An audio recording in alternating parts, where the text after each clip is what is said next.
आज हम मती रचित सुसमाचार अध्याय 20, मरकुस रचित सुसमाचार अध्याय 10 में वचन 32 से 52 और लुका रचित सुसमाचार अध्याय 18 में वचन 31 से 43 का अध्ययन करेंगे। मती रचित सुसमाचार अध्याय 20। स्वर्ग का राज्य किसी गृह स्वामी के समान है, जो सवेरे निकला कि अपनी दाख की बारी में मजदूरों को लगाए। उसने मजदूरों से 1 दिनार रोज पर ठहराया और उन्हें अपनी दाख की बारी में भेजा। फिर एक पहर दिन चढ़े उसने निकलकर अन्य लोगों को बाजार में बेकार खड़े देखा और उनसे कहा, तुम भी दाख की बारी में जाओ और जो कुछ ठीक है तुम्हें दूंगा। अतः वे भी गए। फिर उसने दूसरे और तीसरे पहर के निकट निकलकर वैसा ही किया। 1 घंटा दिन रहे उसने फिर निकलकर दूसरों को खड़े पाया और उनसे कहा, तुम क्यों यहाँ दिन भर बेकार खड़े रहे? उन्होंने उससे कहा, इसलिए कि किसी ने हमें मजदूरी पर नहीं लगाया। उसने उनसे कहा, तुम भी दाख की बारी में जाओ। सांझ को दाख की बारी के स्वामी ने अपने भंडारी से कहा, मजदूरों को बुलाकर पिछलों से लेकर पहलों तक उन्हें मजदूरी दे दे। जब वे आए जो घंटा भर दिन रहे लगाए गए थे, तो उन्हें 1-1 दिनार मिला। जो पहले आए उन्होंने यह समझा कि हमें ज्यादा मिलेगा, परंतु उन्हें भी 1-1 दिनार ही मिला। जब मिला तो वे गृहस्वामी पर कुड़कुड़ा के कहने लगे, इन पिछलों ने 1 ही घंटा काम किया और तूने उन्हें हमारे बराबर कर दिया, जिन्होंने दिन भर का भार उठाया और धूप सही। उसने उनमें से एक को उत्तर दिया, हे मित्र, मैं तुझसे कुछ अन्याय नहीं करता। क्या तूने ही मुझसे 1 दिनार न ठहराया था? जो तेरा है उठा ले और चला जा। मेरी इच्छा यह है कि जितना तुझे दूं उतना ही इस पिछले को भी दूं। क्या यह उचित नहीं कि मैं अपने माल से जो चाहूं सो करूं? क्या मेरे भले होने के कारण तू बुरी दृष्टि से देखता है? इसी रीति से जो पिछले हैं वे पहले होंगे और जो पहले हैं वे पिछले होंगे। यीशु यरूशलेम को जाते हुए 12 चेलों को एकांत में ले गया और मार्ग में उनसे कहने लगा, देखो, हम यरूशलेम को जाते हैं और मनुष्य का पुत्र प्रधान याजकों और शास्त्रियों के हाथ पकड़वाया जाएगा और वे उसको घात के योग्य ठहराएंगे और उसको अन्य जातियों के हाथ सौंपेंगे कि वे उसे ठट्ठों में उड़ाए और कोड़े मारे और क्रूस पर चढ़ाए और वह तीसरे दिन जिलाया जाएगा। जब जब्दी के पुत्रों की माता ने अपने पुत्रों के साथ यीशु के पास आकर प्रणाम किया और उससे कुछ मांगने लगी, उसने उससे कहा, तू क्या चाहती है? वह उससे बोली, यह वचन दे कि मेरे ये 2 पुत्र तेरे राज्य में, एक तेरे दाहिने और एक तेरे बाएं बैठे। यीशु ने उत्तर दिया, तुम नहीं जानते कि क्या मांगते हो। जो कटोरा मैं पीने पर हूँ, क्या तुम पी सकते हो? उन्होंने उससे कहा, पी सकते हैं। उसने उनसे कहा, तुम मेरा कटोरा तो पियोगे, पर अपने दाहिने और बाएं किसी को बैठाना मेरा काम नहीं, पर जिनके लिए मेरे पिता की ओर से तैयार किया गया उन्हीं के लिए है। ये सुनकर 10 चेले उन दोनों भाइयों पर क्रुद्ध हुए।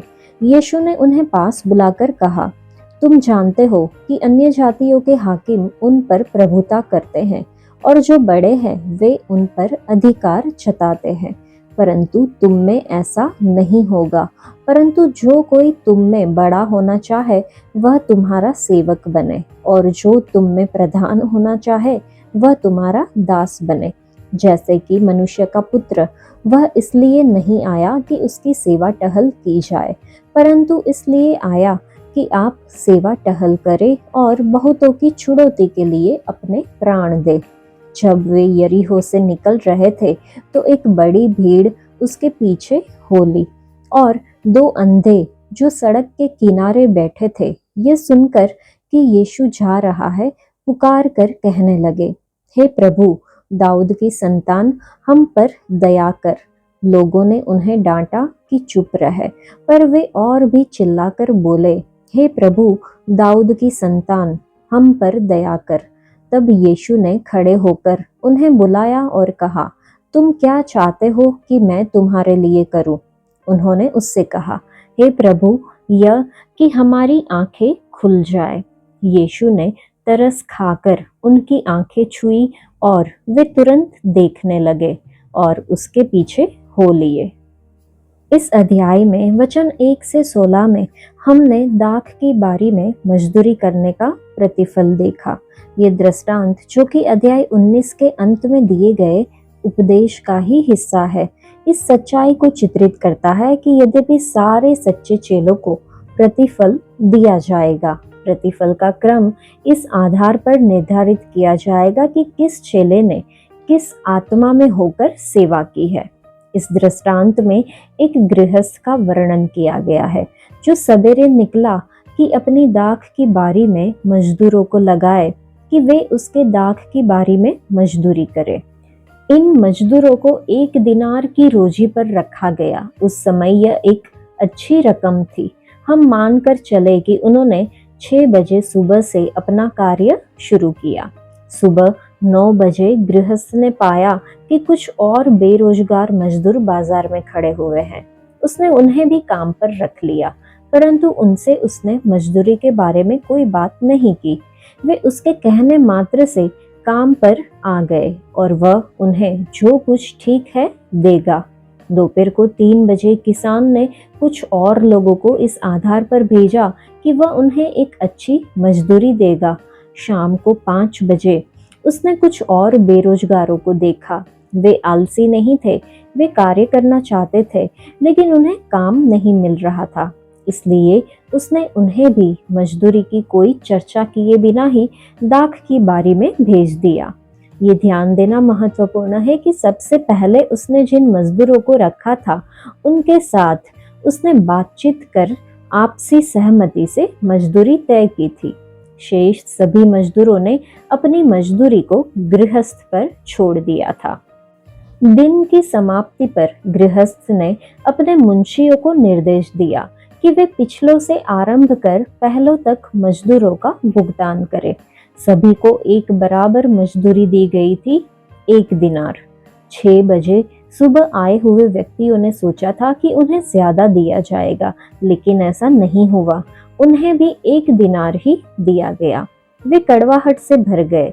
आखिर उन्होंने ज्यादा समय काम किया था और दिन भर का घाम सहा था। गृहस्थ द्वारा उनमें से एक को दिए गए उत्तर में हमें इस दृष्टांत की शिक्षाएं मिलती है, जिनका हमें सदा पालन करना है। पहली शिक्षा, उसने कहा, हे मित्र, मैं तुझसे कुछ अन्याय नहीं करता। क्या तूने मुझसे 1 दिनार न ठहराया? जो तेरा है उठा ले और चला जा। मेरी इच्छा यह है कि जितना तुझे उतना ही इस पिछले को भी दूं। पहले आए लोगों ने मोल भाव किया और 1 दिनार पर सहमत हुए थे और उन्हें इसके अनुसार मजदूरी दे दी गई। दूसरे मजदूरों ने अपने आप को गृहस्थ के अनुग्रह पर छोड़ दिया था और उन्होंने अनुग्रह पाया। न्याय से बेहतर अनुग्रह होता है। हमारे लिए ये बेहतर होगा कि हम अपना प्रतिफल प्रभु पर छोड़ दें, बजाय इसके कि उसके साथ मोल भाव करें। दूसरी शिक्षा, गृहस्थ ने आगे कहा, क्या उचित नहीं कि मैं अपने माल से जो चाहूं सो करूं? निसंदेह इस कथन में हम ये शिक्षा देखते हैं कि परमेश्वर सर्वाधिकारी है। वह जैसा चाहेंगे वैसा करेंगे और वो जो चाहते हैं वह हमेशा सही, न्याय संगत और उचित होता है। गृहस्थ ने आगे कहा कि क्या तू मेरे भले होने के कारण बुरी दृष्टि से देखता है? ये प्रश्न मानवीय स्वभाव की स्वार्थी प्रवृत्ति की पोल खोल देता है। 6 बजे सुबह आए हुए मजदूरों को ठीक वही मिला जिसे पाने की वे पात्रता रखते थे, तो भी उन्हें ईर्ष्या हो रही थी, क्योंकि जिन मजदूरों ने कम समय काम किया था उन्हें भी बराबर की मजदूरी दी गई। हम में से अनेक भी ये स्वीकार करेंगे कि हमें भी यह बात कुछ अनुचित जान पड़ती है। इससे यह प्रमाणित होता है कि स्वर्ग के राज्य में हमें पूरी तरह से एक नए प्रकार की सोच को अपनाने की जरूरत है। हमें अपने लालची और प्रतिस्पर्धी आत्मा को त्यागना है और प्रभु के समान सोचना है। किसान जानता था कि इन सभी लोगों को धन की जरूरत है, इसलिए उसने उन्हें उनकी आवश्यकता के अनुसार भुगतान किया, उनकी लालसा के अनुसार नहीं। जिसे जितना मिलना चाहिए था उससे कम किसी को भी नहीं दिया गया, लेकिन सभी को वह दिया गया जिसकी उन्हें और उनके परिवारों के लिए जरूरत थी। यीशु ने इस दृष्टांत को इन शब्दों के साथ समाप्त किया कि जो पिछले हैं वे पहले होंगे और जो पहले हैं वे पिछले होंगे। प्रतिफल को देखकर चौंकाने वाली अनेक बातें सामने आएगी। जो लोग समझते हैं कि जो पहले होंगे वे पीछे कर दिए जाएंगे, क्योंकि उनकी सेवा अहंकार और स्वार्थीपूर्ण महत्वाकांक्षाओं से प्रेरित थी। दूसरे लोग जिन्होंने प्रेम और कृतज्ञता में होकर सेवा की है उन्हें बहुत सम्मान दिया जाएगा। वचन 17 से 19 में प्रभु यीशु की मृत्यु और पुनरुत्थान के विषय में शिक्षा है। ऐसा लगता है कि प्रभु पिरिया से निकलकर यरीहो होते हुए यरूशलेम को जा रहे थे। एक बार फिर से वो 12 चेलों को एकांत में ले गए कि उन्हें यह समझाए कि पवित्र नगर में पहुंचने पर क्या होने वाला है। उसे महायाजकों और शास्त्रियों के हाथ पकड़वाया जाएगा। यहूदा के विश्वासघात की ओर संकेत को हम देखते हैं। वह यहूदी अगुओं द्वारा घात करने के लिए दोषी ठहराया जाएगा, क्योंकि यहूदी अगुओं के पास मृत्यु दंड देने का अधिकार नहीं था, इसलिए उसको अन्य जातियों को सौंप दिया जाएगा। उसका ठट्ठा किया जाएगा, उसे कोड़ों से मारा जाएगा और उसे क्रूस पर चढ़ाया जाएगा। लेकिन मृत्यु अपने शिकार को वश में नहीं रख पाएगी, वह तीसरे दिन झिलाया भी जाएगा। 20 से 28 वचन में हम स्वर्ग के राज्य में अधिकार के पद के संबंध में शिक्षा को देखते हैं। ये मानवीय स्वभाव पर दुखद टिप्पणी है कि प्रभु द्वारा अपने दुख भोग की तीसरी भविष्यवाणी करने के तुरंत बाद उसके चेले उसके दुखों से ज्यादा अपने खुद की महिमा के बारे में सोच रहे थे। याकूब की माता और यूहन्ना प्रभु के पास यह मांगने के लिए आए कि उनके पुत्र उसके राज्य में उसके अगल बगल बैठे। उसे इस बात का श्रेय देना चाहिए कि वह अपने पुत्रों को यीशु के पास देखना चाहती थी और वह उसके आने वाले राज्य को लेकर हताश नहीं थी, लेकिन उसने उन सिद्धांतों को नहीं समझा जिनके आधार पर स्वर्ग के राज्य में आदर प्रदान किए जाएंगे। मरकुस कहता है कि पुत्रों ने खुद यह निवेदन किया था। हम मरकुस रचित सुसमाचार अध्याय 10 में देखेंगे। शायद उन्होंने अपनी माता के कहने पर ऐसा किया हो, या फिर तीनों एक साथ मिलकर यीशु के पास गए हो। यीशु ने स्पष्ट रूप से उत्तर दिया कि वे यह नहीं जानते कि क्या मांग रहे हैं। वे बिना क्रूस उठाए एक मुकुट चाह रहे थे, बलिदान की वेदी के बिना एक सिंहासन चाह रहे थे, बिना कष्ट उठाए वे महिमा चाह रहे थे, जो कष्ट उठाने पर ही मिलती है। इसलिए उसने उनसे सीधे सीधे पूछा, जो कटोरा मैं पीने पर हूँ क्या तुम पी सकते हो?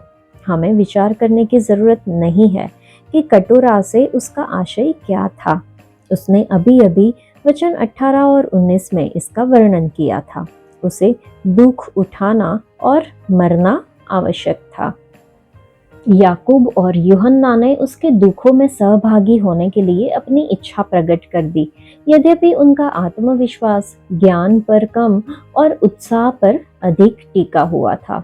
यीशु ने उन्हें आश्वासन दिया कि वे सचमुच में उसके कटोरों में से पिएंगे।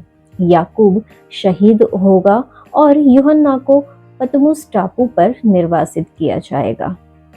उसके बाद यीशु ने यह समझाया कि राज्य में अधिकार का पद प्रदान करना उसके हाथ में नहीं है। पिता ने एक विशेष आधार तय किया है जिसके अनुसार इन वचनों पर नियुक्ति की जाएगी। उन्होंने इसे राजनीतिक संरक्षण का एक विषय समझते हुए ऐसा सोचा था कि इसलिए कि वे यीशु से इतने निकट है। प्राथमिक स्थानों पर उनका एक विशेष दावा है, लेकिन यह व्यक्तिगत पक्षपात का मामला नहीं था। परमेश्वर की सम्मति में दाहिने और बाएं हाथ के पद उसके लिए दुख उठाने जाने के आधार पर दिए जाएंगे। इसका अर्थ यह है कि राज्य के प्रमुख सम्माननीय पद प्रथम शताब्दी के मसीहियों तक सीमित नहीं है। आज के समय के मसीही भी इस पद को प्राप्त कर सकते हैं कष्ट उठाने के द्वारा।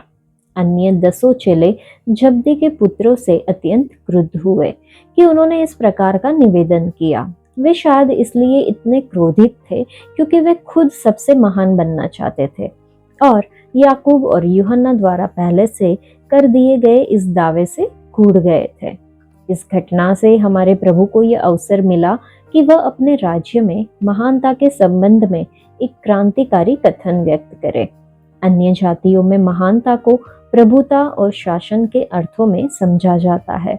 मसीह के राज्य में महानता सेवा में प्रकट होती है। जो कोई महान होने की अभिलाषा रखता है उसे सेवक बनना आवश्यक है और जो प्रधान होना चाहता है उसे पहले दास बनना आवश्यक है।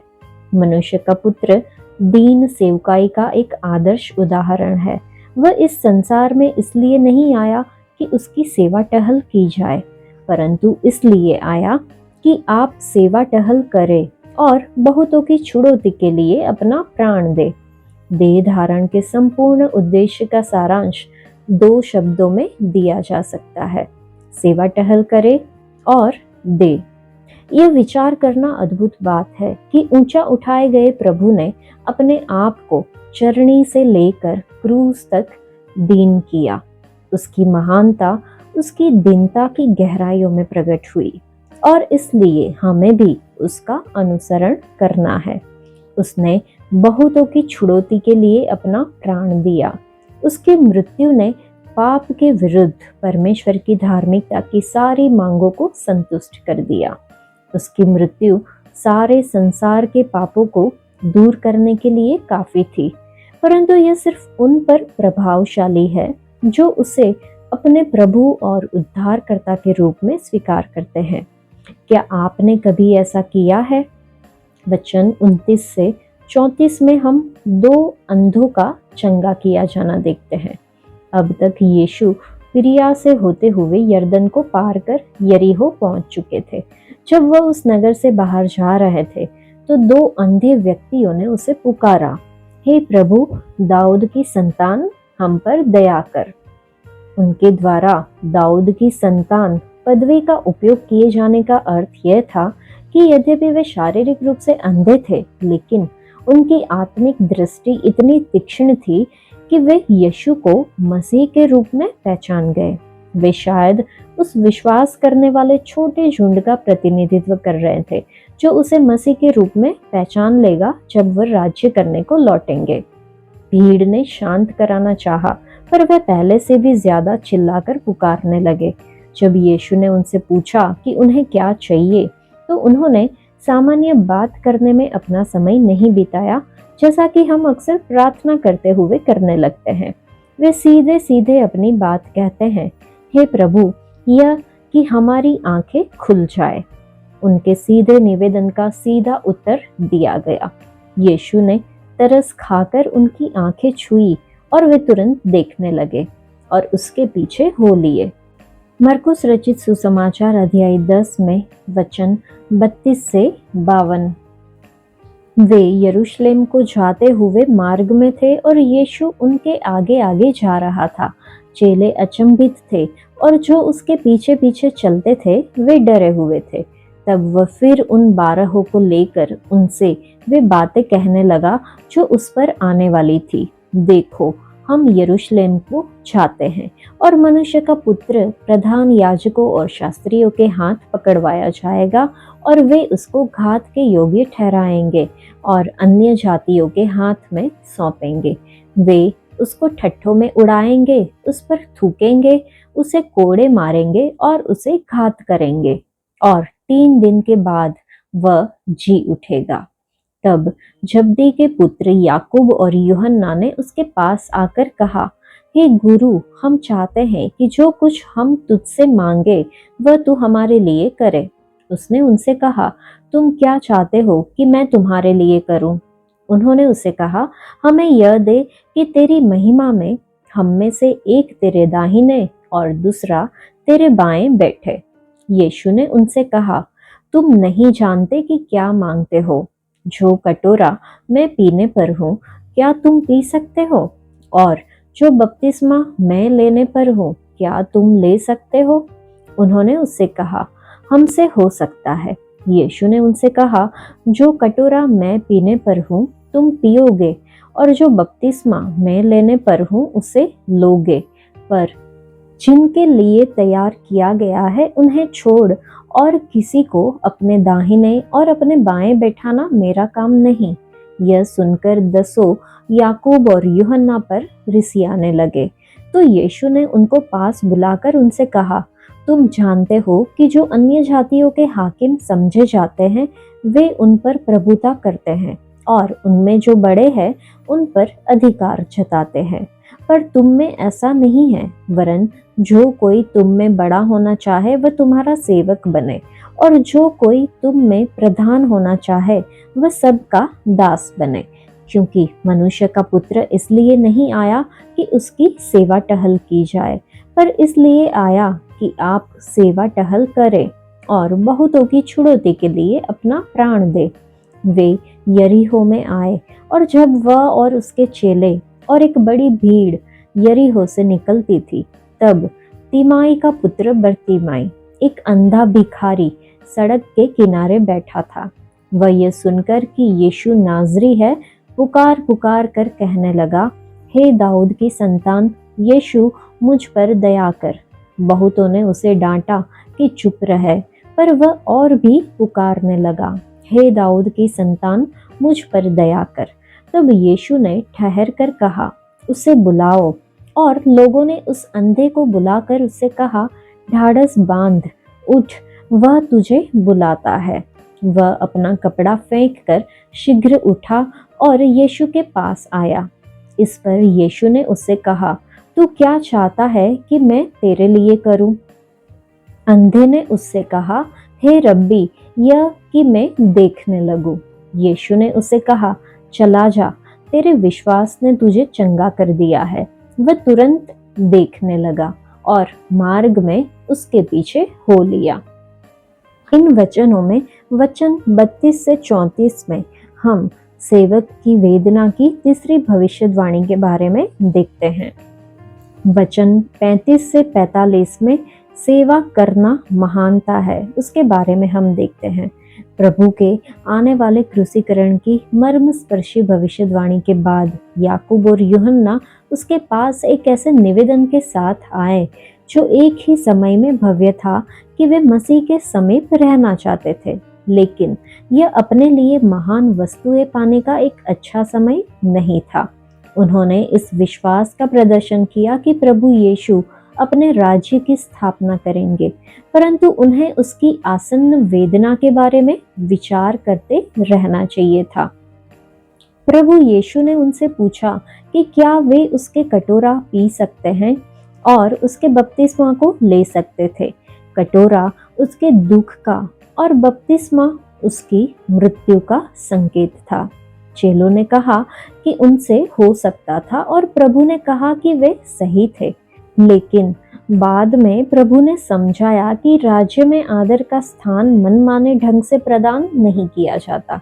उन्हें आदर के स्थान को परिश्रम से प्राप्त करना पड़ेगा।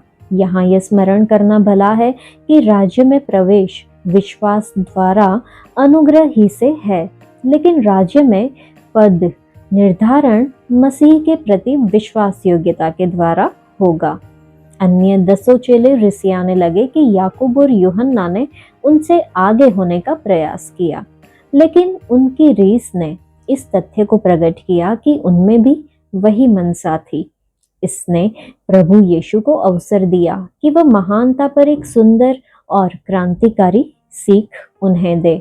उद्धारहीन लोगों के मध्य महान लोग वे हैं जो मनमाने अधिकार के साथ शासन करते हैं, जो निरंकुश और दबंग है, परंतु मसीह के राज्य में महानता की विशेषता सेवा है।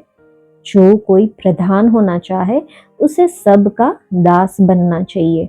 सर्वश्रेष्ठ उदाहरण मनुष्य का पुत्र खुद है। वह इसलिए नहीं आए कि उनकी सेवा टहल की जाए, लेकिन इसलिए आए कि आप सेवा टहल करें और बहुतों की छुड़ौती के लिए अपना प्राण दे। जरा इस विषय पर विचार करें। वे अपने अद्भुत जन्म के द्वारा आए, अपने जीवन भर उन्होंने सेवा की और अपनी स्थानापन्न मृत्यु में उसने अपने प्राण दे दिए।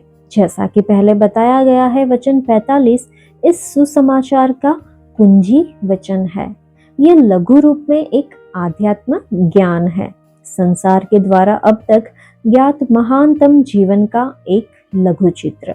आगे हम अंधे बर्तिमाई का चंगा किया जाना देखते हैं। दया के लिए उसके सतत निवेदन अनुत्तरित नहीं गए। दृष्टि प्राप्ति की उसकी विशेष प्रार्थना एक विशेष उत्तर लाई। उसकी कृतज्ञता विश्वास योग्य शिष्यता में अभिव्यक्त हुई। प्रभु यीशु की अंतिम यरूशलेम यात्रा में वह उसके साथ था। जब प्रभु यीशु क्रूस की ओर आगे बढ़ रहा था, तो यरीहो में इस प्रकार के विश्वास को पाने से अवश्य ही उसका हृदय आह्लादित हुआ होगा। यह एक अच्छी बात थी कि बर्तिमाई ने उस दिन प्रभु यीशु को ढूंढ लिया, क्योंकि उद्धारकर्ता फिर कभी उस रास्ते से नहीं गुजरा। लूका रचित सुसमाचार अध्याय 18 में वचन 31 से 43। फिर उसने 12 को साथ ले जाकर उनसे कहा, देखो, हम यरूशलेम को जाते हैं और जितनी बातें मनुष्य के पुत्र के लिए भविष्यद्वक्ताओं के द्वारा लिखी गई है, वे सब पूरी होगी, क्योंकि वह अन्य जातियों के हाथ में सौंपा जाएगा और वे उसे ठट्ठों में उड़ाएंगे और उसका अपमान करेंगे और उस पर थूकेंगे और उसे कोड़े मारेंगे और घात करेंगे और वह तीसरे दिन जी उठेगा। पर उन्होंने इन बातों में से कोई बात न समझी और यह बात उनसे छिपी रही और जो कहा गया था वह उनकी समझ में न आया। जब वह यरीहो के निकट पहुंचा, तो एक अंधा सड़क के किनारे बैठा हुआ भीख मांग रहा था। वह भीड़ के चलने की आहट सुनकर पूछने लगा, ये क्या हो रहा है? उन्होंने उसको बताया, यीशु नाजरी जा रहा है। तब उसने पुकार के कहा, हे यीशु, दाऊद की संतान, मुझ पर दया कर। जो आगे आगे जा रहे थे वे उसे डांटने लगे कि चुप रहे, परंतु वह और भी चिल्लाने लगा, हे दाऊद की संतान, मुझ पर दया कर। तब यीशु ने खड़े होकर आज्ञा दी कि उसे मेरे पास लाओ, और जब वह निकट आया तो उसने उससे पूछा, तू क्या चाहता है कि मैं तेरे लिए करूं? उसने कहा, हे प्रभु, यह कि मैं देखने लगूं। यीशु ने उसे कहा, देखने लग, तेरे विश्वास ने तुझे अच्छा कर दिया है। तब वह तुरंत देखने लगा और परमेश्वर की बड़ाई करता हुआ उसके पीछे हो लिया, और सब लोगों ने देखकर परमेश्वर की स्तुति की। यहाँ पर भी हम यीशु के द्वारा भविष्यवाणी को देखते हैं और एक भिखारी का चंगा होने के बारे में देखते हैं। हम समझते हैं कि अंधे भिखारी ने एक तरह से यीशु को मसीह के रूप में स्वीकार कर लिया था, क्योंकि उसने उसे दाऊद की संतान कहकर संबोधित किया। उसने प्रभु से उस पर दया करने को कहा, मतलब उसे दृष्टि देने के लिए कहा। कुछ लोगों द्वारा भिखारी को शांत कराए जाने के प्रयास के बाद भी वह लगातार प्रभु को पुकारता रहा। लोगों को भिखारी में कोई रुचि नहीं थी, लेकिन प्रभु यीशु को इस अंधे भिखारी में रुचि थी। कई बार हम भी देखते हैं, जब हम प्रभु के पीछे चलते हैं, बहुत सारी लोगों की आवाजें हमें रोकने की कोशिश करती है कि हम प्रभु तक ना पहुंचे, लेकिन हमें उन आवाजों की ओर ध्यान देने की जरूरत नहीं है जो हमें प्रभु से दूर ले जाती है। हमें सिर्फ प्रभु की आवाज को सुनने का प्रयास करना है और वो हमें क्या कहना चाहते हैं वो हमें जानने की कोशिश करनी है। इसलिए हमने देखा कि प्रभु यीशु वहां पर रुक गए और उन्होंने उससे पूछा कि वो क्या चाहता है। बिना हिचक या बिना कोई दिखावे के भिखारी ने उत्तर दिया कि वह चाहता है कि वो देखने लगे।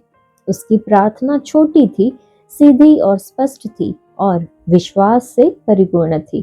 तभी यीशु ने उसके निवेदन को स्वीकार कर लिया और तुरंत ही वह मनुष्य देखने लगा। इतना ही नहीं, वह उसके पीछे हो लिया और परमेश्वर की बड़ाई करने लगा।